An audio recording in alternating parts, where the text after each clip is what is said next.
What is up, Wholesale to Million family? We're back with another subscribers interview.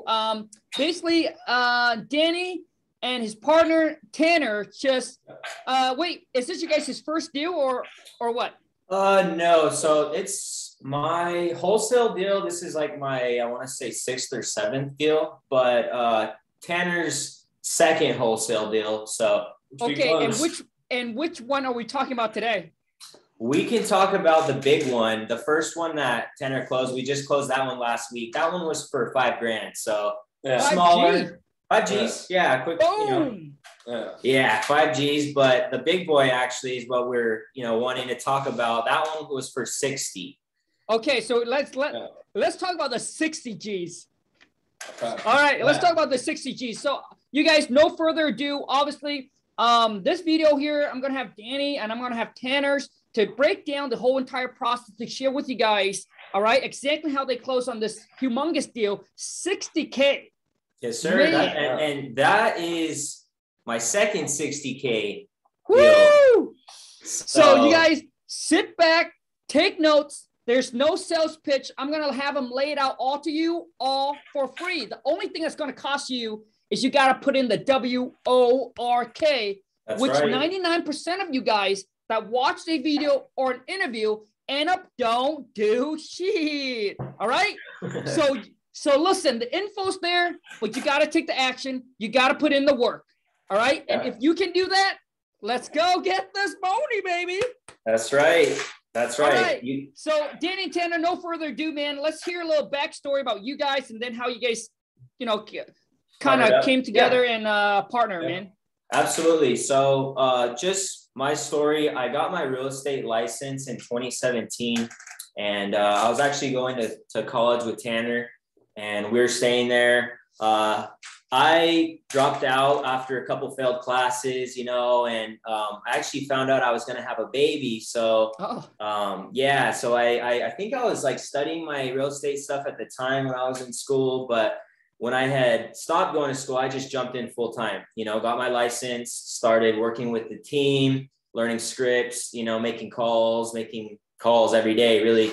And got my license shortly after and did that, joined a really good couple brokerages and teams that taught me a lot, with scripts and really just how to, do the listing presentation. And they were Mike Ferry based. So it really taught me a lot about real estate, at least the traditional side, of selling listings and buyers, helping buyers buy. And my mom's an agent too. Both of our parents are actually, Tanner's is a real estate developer and entrepreneur, his dad. Wow. And then my mom, she's an agent. She's been an agent for about 15 years. So I guess you could say we've always kind of seen them and had that background, but it wasn't until last year in January, I started, seeing a lot of people that I follow and started, wanting to really focus my business and transfer it to the wholesale, the wholesale side and the flipping side of it. So that's what I did in January of 2020, right before the pandemic. That's when I closed a couple deals. I luckily closed the big one, the 60,000 before the pandemic. So that, held me over when the shutdown was going on and everything like that. But yeah. And then we joined back with the team, or I joined back with the team probably this time last year, because he was bringing in a lot of leads, like Zillow leads and stuff like that. So I stopped kind of focusing on wholesaling and started doing that again, helping buyers and whatnot.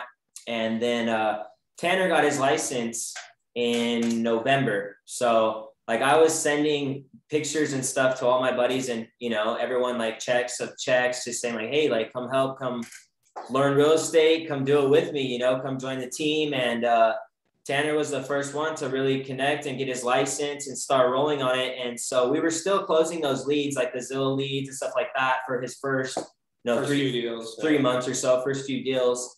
But then we said we're just going to focus on wholesaling and developing land, like raw land. Right. And we've been doing that for, I would say, since like March. Yeah. Working with a lot of developers. Consistently. Okay. So we met. Oh, wait, what's up? Yeah, dude, I got a few questions for Danny really quick here before we go into Tanner's story. So Danny, what were you going to college for? What was the major? The end, it was business. Business. Yes. Okay. How much did that cost you? Back and forth, a couple different times, not really knowing what I wanted to do in the end. But that costed me a lot. Let's just say, like, if you want a number, maybe 50,000. Woo! Yeah, it was a private school, so got you. It was more. We lived there. We lived on campus. We had the dorms, so gotcha. It all adds up. But right. We were just talking about, had we known wholesaling when we were living there together, it would have been a whole different story. Yeah. We probably would have moved out of the dorms and got our own place or whatever. But right. So Danny, you went to college for business. Correct. Okay. And then how it cost you 50 G's? Mm-hmm. Okay. How much did it cost you to get the realtor license? The license, I think the courses cost about $300 if you get like the full package. I think Tanner got his for like $150. Yeah. And well, for wholesaling, you don't even need your license. That's right. So, but I know that you say a lot of people that reach out to you ask about that. Should I get my license? Where should I start? Right. So I think it's a good entryway. Yeah, absolutely. Yeah. So the reason why I brought up this question is people don't understand. I think the college is just overrated for people that are, hey, Khang, I want to learn how to make money. I need to go to college because that's how you're going to come out and make 50 or 100K a year. It's like there's other path. That's a lot of work and time. 50 G's in college. Yeah, exactly. And it takes a lot of time out of your life, the 4 years, if you luckily do it in 4 years, and all that time could have been dedicated to learning a skill. So like Correct. I just renewed my license, right, last month. So I've been in the game for 4 years licensed. That 4 years could have been 4 years, or I dropped out like junior year. So it could have been 3 years previous had I started straight out of high school, right? Yep.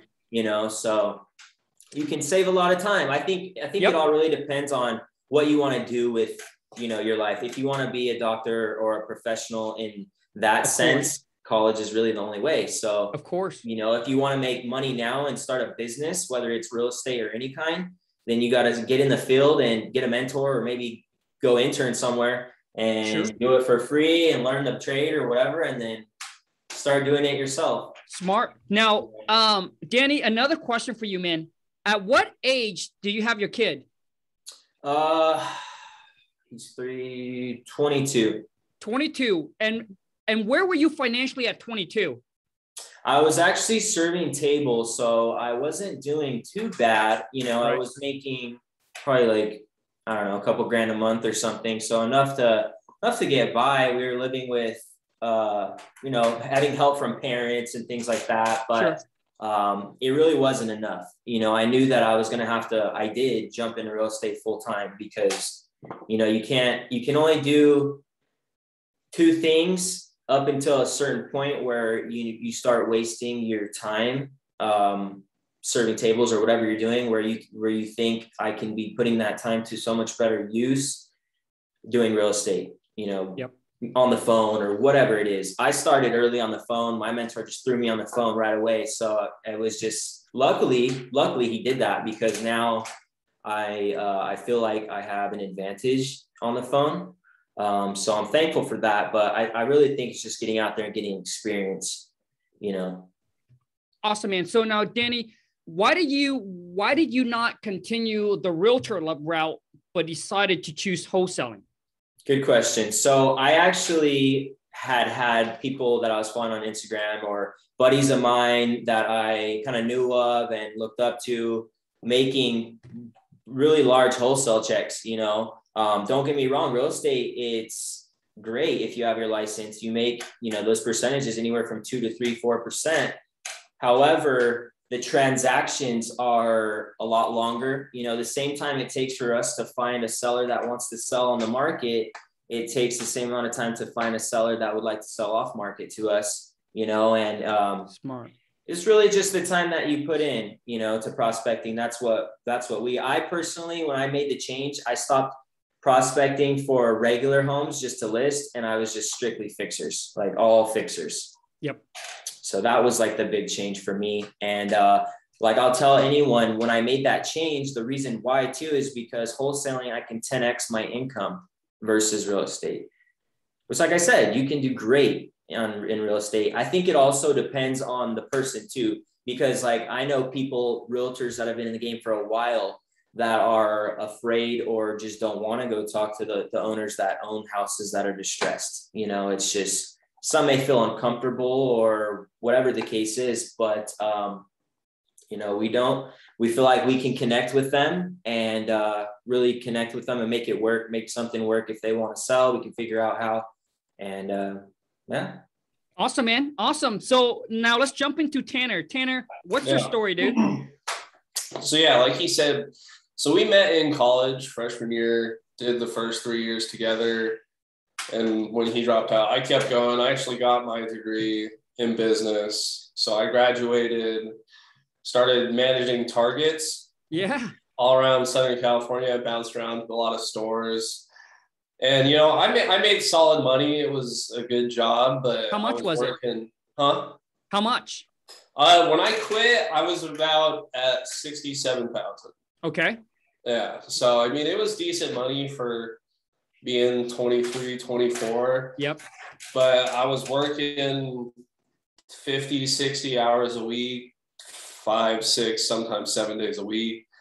Like there was no balance. And I just felt at some point, I feel like I could make more money working for myself. And bringing it back to the $60,000 check he made around this time last year, that's a little over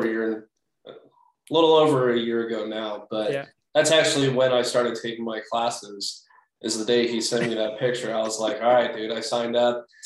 Show me the Mobi. He's like, show me how. Yeah, and then the pandemic hit, so my life got crazy working at Target. Our workload tripled, but they weren't giving out raises or anything. So it just, I finally just finished my classes, got my test day, and decided that it was time to make the switch. So at that point, I was actually down in San Diego, managing a store down there. So I moved back up here to Riverside, Redlands area to start working with this guy. And yeah, we initially did a few deals on market, with our licenses, but now we've been mostly focusing on wholesales.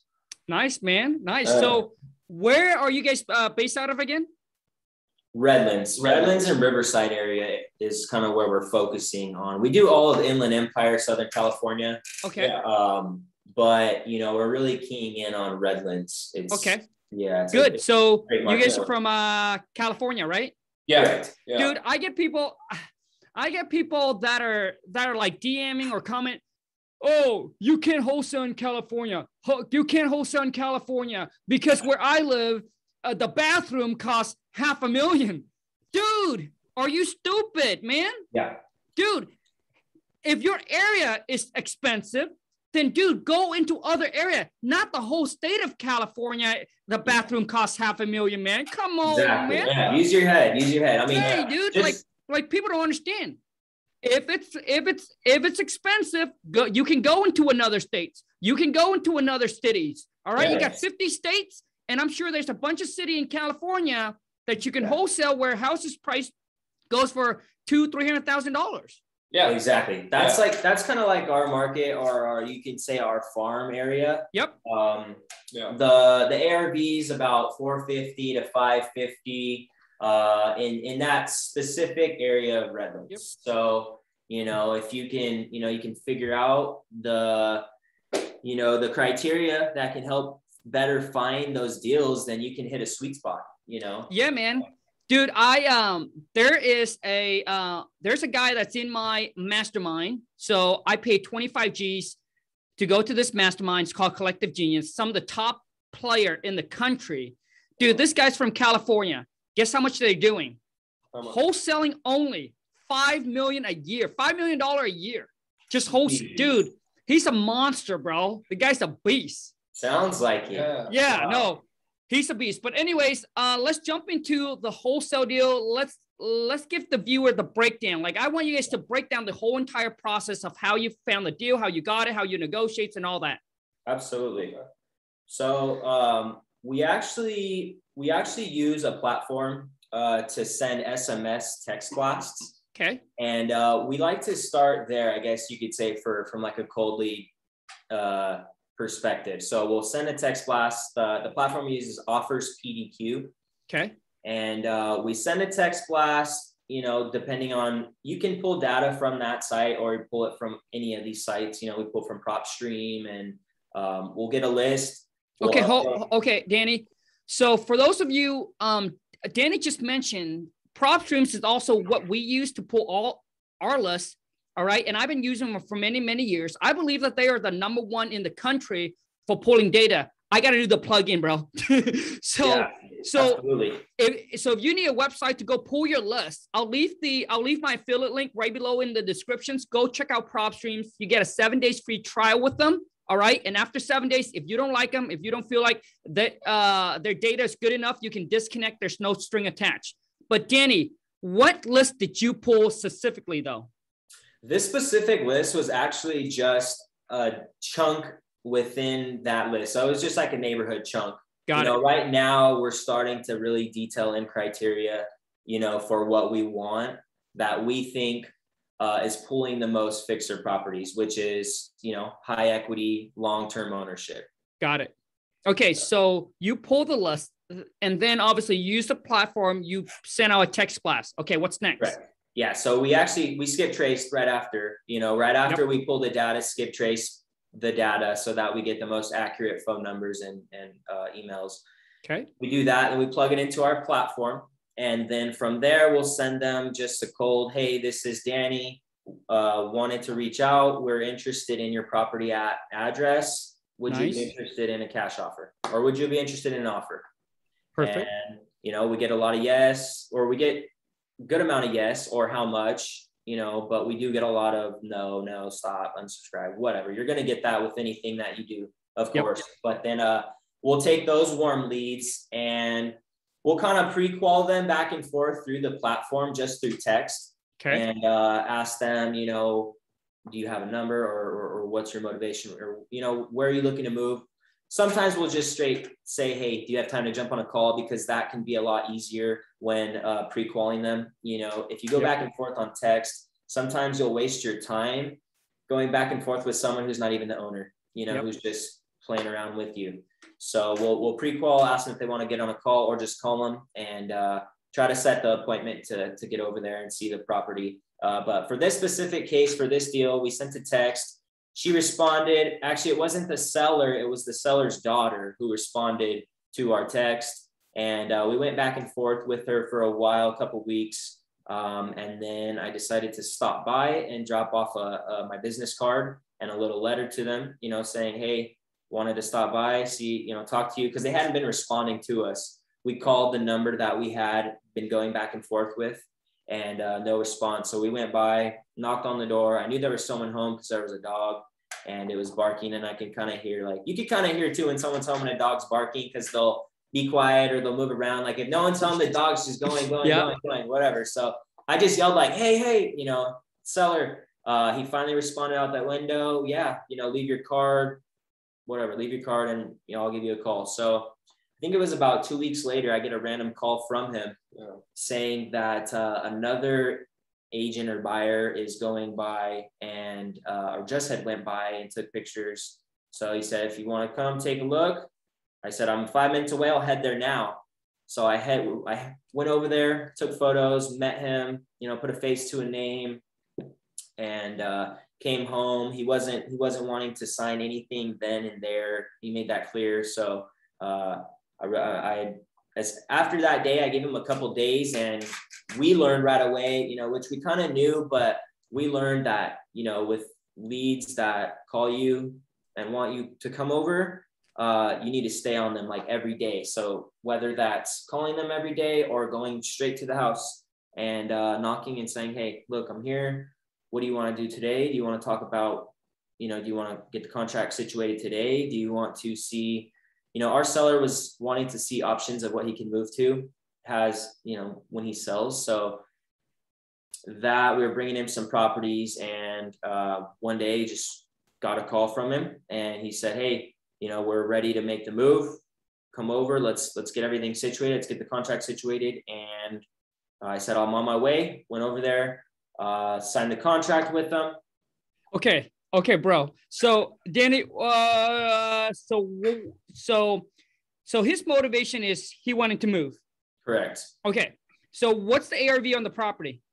ARVs anywhere between 500 to 575, 600 if you were to finish the detached garage and turn it into another unit. Okay, so between 500 to 600,000. Yes. Okay, and what was the estimated rehab? It needed everything. So it needed a full rehab. You know, it was rat infested.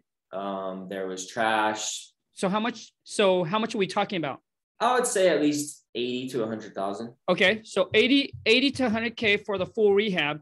And what was the seller asking price? He didn't have a number.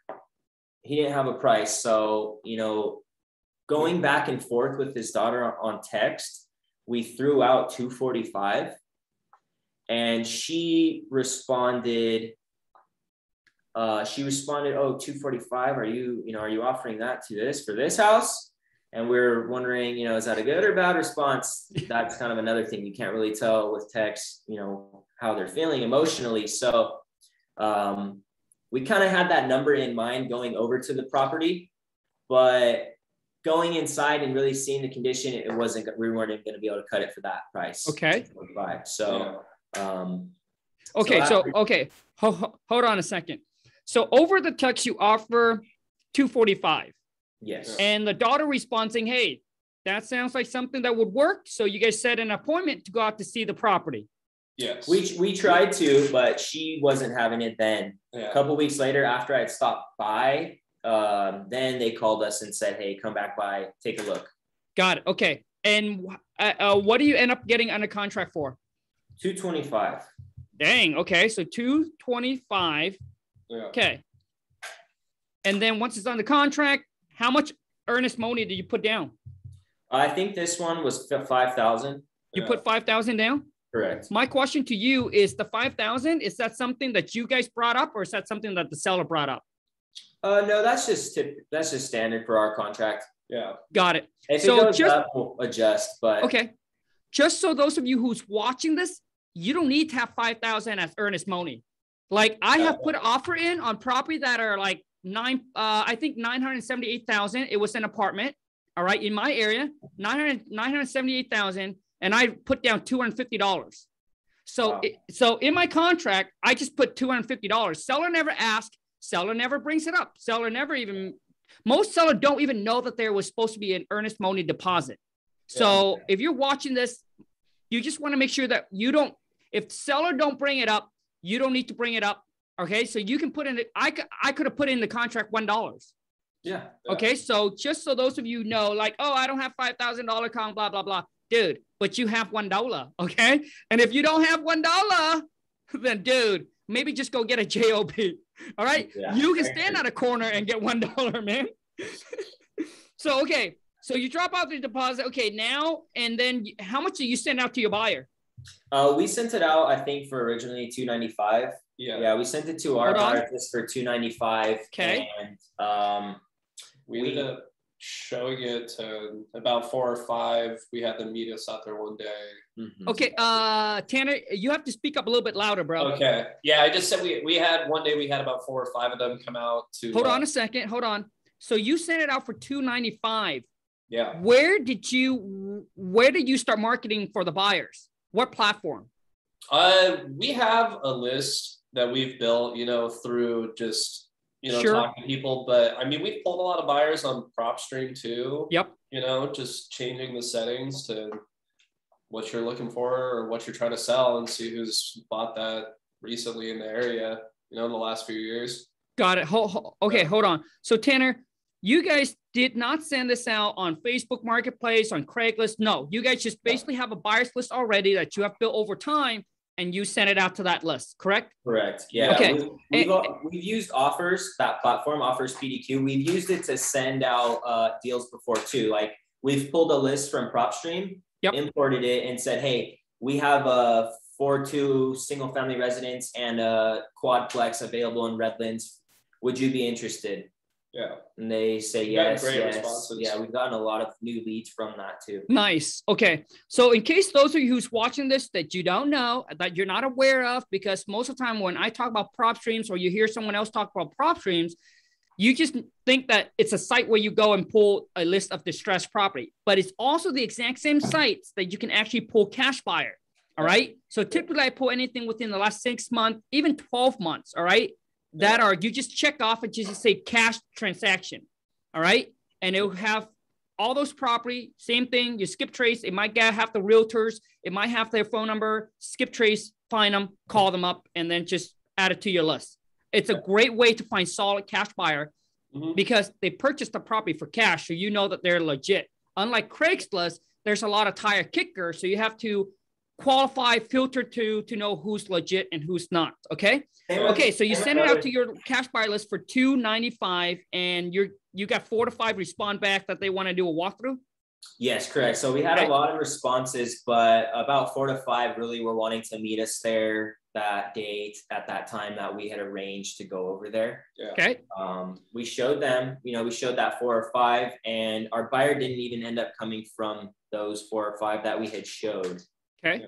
So we, a partner that we had worked with, that I had worked with previously at a brokerage, I sent it to her because they buy property as well. But she sent it out to one of her clients that she knew that buys cash, and they reached out to me, said they wanted to see it. We arranged that, and they wanted it. They wanted the deal. He even sent us the offer before he had seen the property, because he really wanted it that bad. So nice.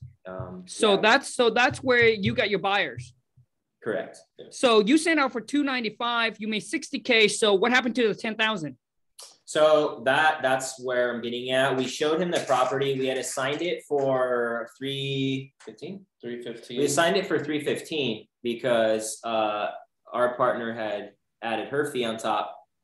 And so she assigned it. He came out, gave us a price drop because the property needed a lot more work than they had anticipated. So he price dropped us down to $290. Got it. So, okay. All in $290. So he dropped it down to $290. Correct. Okay. So you guys got under contract for $225. So if I take $290 minus $225, we're still positive 60. We're $65K. What happened to the $5K? $5K went to our partner that had referred the agent. Yes. Yeah, okay. But didn't you mention that the agent also marked up the deal? Yes, they did. Yeah, they marked it up, but since he price dropped us all the way to $290, we had to all cut costs, so we were able to. Okay. We were still able to give her a $5,000 fee. Okay, got you. So you sent it out for $295. She marked it up, and correct. She marked it up to how much? $315. Okay, so she was going to make an extra. So she was going to make a $20,000 on her end.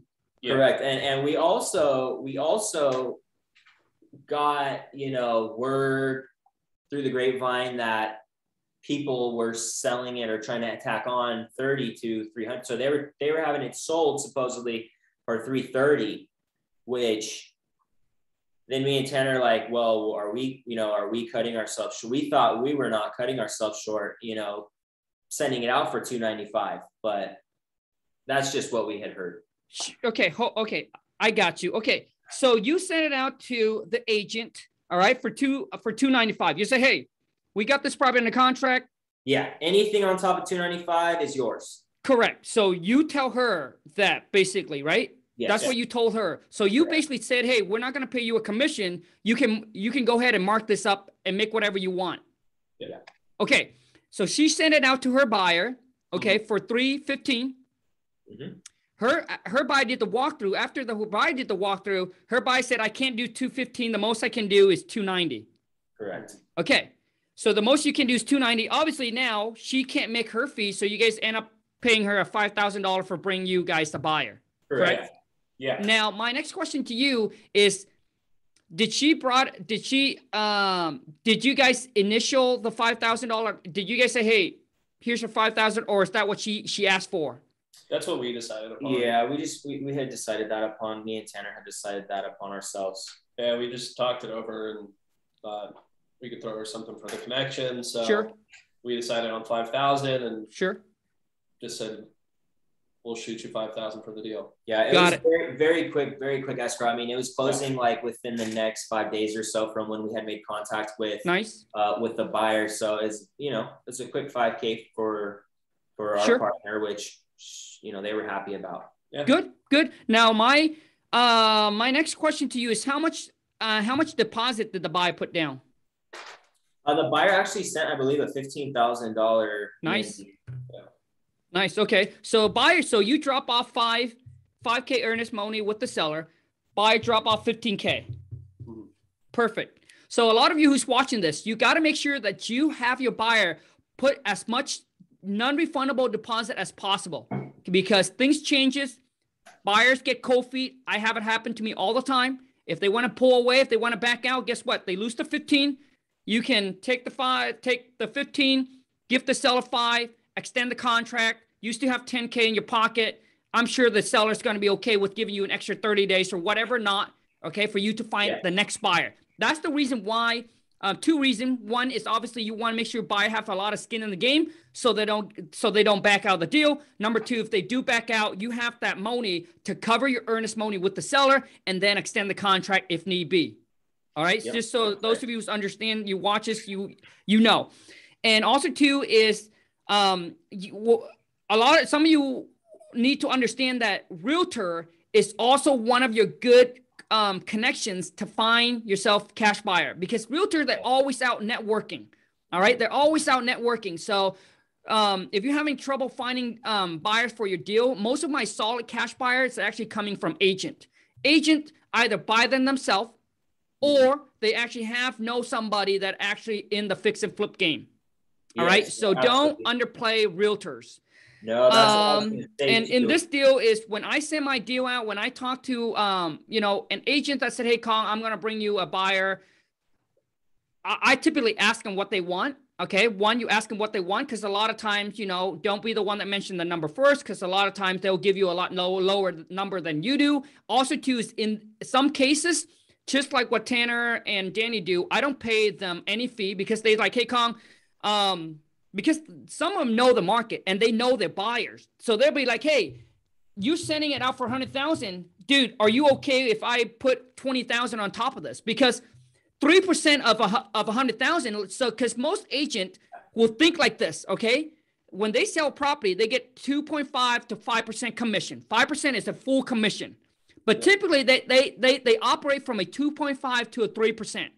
So if they're like, hey, if I help Tanner and Danny find a buyer for this $100,000 deal, my realtor commissions, I will only make 3%, which is only $3,000. But hey, I know my buyer would pay $20,000 more for this. So most agent will go ahead and tell you, hey, because they know the market and they know their buyer and they know that you send out for, there's still room for them to make a profit. So what I'm trying to point out here is don't be so quick on the phone to offer anything, but listen in.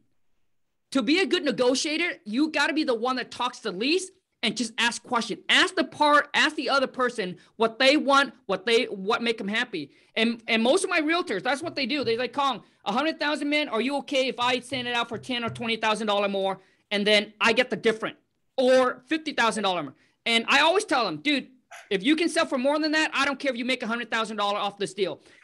There are deals where I make less than my co-wholesaler. Yeah. Because I send it out because I know what my buyer would buy, but he or she got a buyer that maybe a husband and wife just got married. They're looking for their first fixer so they can spend the next year or 2 years fixing it up and then have equity after that. So they don't know about a 30% discount. They're not aware of a 20% or 25% or 15% discount. They're happy with buying it under market value, a little bit under market value, spend the next year or 2 fixing it up, all right, and then have 20, 30,000 in equity afterward. So those are some of the buyers that would pay you top dollars. Especially right now in today's market, it's in our market, it's we're seeing inventory stay on a little bit longer, but it's still just flying off the shelves, So if you could bring them something off market that they have the only opportunity at, they're like, all right, we'll take it. Yep. That is a really, really good point. But pretty much, that's pretty much it. Now, how long did it take you guys from actually, well, it actually took, from just signing the contract, signing the contract. I was going to pull up the contract to see what date we signed. Yeah. Was it 15 days? Did it take you guys 15, 20, or 30 days to close on this a $60K deal? Let's see. I think it was about 15 or I think it was around 15, but 15 to 20 days. So those of you who's watching this, man, 4 years of college just to make $60K a year, 15 days of wholesaling makes you $60K. Yeah. So you do the math, whatever way that you want. And I tell people this all the time. Listen, if you want to go college, get a degree because you want to be somebody, doctor, lawyer, engineer, just like Danny mentioned, that needs that require that piece of paper, you go do you. Don't let what I say stop you from doing what you love to do. But if you just like, hey, Khang, Danny, Tanner, dude, I just want to make money. Then boom, smash that subscribe button. I'm going to show you exactly how to do it. If you just want to learn how to make money, become financially free, and live life on your own term, boom, smash that subscribe button. Join the family, the entrepreneur, and let me show you how to do it. But anyways, man, we're wrapping up. So Danny and Tanner, what are some things, some tips, some advice that, you guys been doing this for a while that you can give to the viewer, man, that can actually help cut down their learning curve and all that? I would say definitely get connected with people that are doing it right now. Specifically people within your market that you could drive to and physically meet. I think that helps a lot because you not only can bring them value by bringing them deals or working for them or, dropping off whatever flyers or anything, really just doing that, or really just getting out and finding deals, just finding houses that need work or look run down, writing down the address and trying to get a hold of them, or just take a piece of paper out of your notebook, write down, hi, I'm interested in buying your house, with your phone number, leave it on the door. Yep. I think that's honestly the best way to do it, is just to go, if you see it, write a note, stick it in there. Yep. Yep. Tanner? We're still door knocking. I'd say, just get started, just call people. It's awkward at first and you'll butcher some, but you just got to get comfortable with it and, figure out things you should and shouldn't say, and you'll figure it out. It's different every time, but. Awesome. So Danny, I know that when you got into an agent, they just throw you on the phone, and a lot of people are afraid to cold call, man. So what's the one thing that helped you overcome cold calling? For me at least, learning most recently, I would just come to the office with him and watch him call and then hop in here and there, take a few, and just kind of trial by fire. That's the best way I learned. Okay. He had a few scripts here and there that are nice. That's always good to have a few key talking points that you can bring it back to. Agree. But I think it really just comes down to becoming comfortable on the phone, and I'd watch him, see how he interacted with people, see how they would respond, and just kind of pick up on that, and then just give it a go. Yeah, that's kind of like what I did. My mentors would just, one big one would just hop on the phone and just do it right in front of me. So then I'd be like, all right, your turn. And I just, I was copying the stuff that he would say, the little hooks here and there, and just making it my own because it worked. So I was just doing that. And I think, like Tanner said, really just get out there and get on it. You're going to butcher it, but if you don't do it, then you're not going to get any better at it. So love it, man. Love it. So Danny, Tanner, how can people connect with you, man? On Instagram is probably the best way. My Instagram is Dannylee.re. So DANNYLEE.RE. And mine's just Tanner, TANNER _Peary, PEERY. On just IG, you guys are both on IG. Just IG. Yeah, that's IG. probably the best place to reach us at. How old are you guys? If you guys don't mind me asking. 25. Yeah, 25. 25. Yeah. So are you guys millennial or are you guys Gen Z? Millennials. Okay. I think we're like the last cutoff, or he might be the last cutoff. If you guys are millennial, man, and you only have IG. We're right on the line. Okay. I know. I had Facebook, but I have Facebook, dude, forget about Facebook, bro. Facebook for Facebook for old people now, dude. Yeah. If you are millennial watching this, and if you already master a skill, you know, if you already learn a trade, a skills where you can already making good money, and if you're not on social media, you're missing out on a big opportunities. That's all I got to say. So anyways, you guys, I hope you guys enjoy this video. I'll leave all of Danny and Tanner tag right below. Please. Yeah, we have a code too. The application that we use for text blasting, he gave us a code. If you guys go to it and sign up, use Danny1, you'll get 15% off the first month. So nice. I think it's really worth it. You know, we use that on the daily. Yeah. So. Okay. So yeah, if you guys want to connect with Tanner and Danny to get that code, hit them up on Instagram or comment down below, and maybe they'll jump in and respond back to you guys. I hope you enjoy this video. I hope it added a lot of value to you. Yeah, we appreciate it. You have thank you so much, you guys. Be sure to smash that thumbs up for me. Until next time, you guys take care.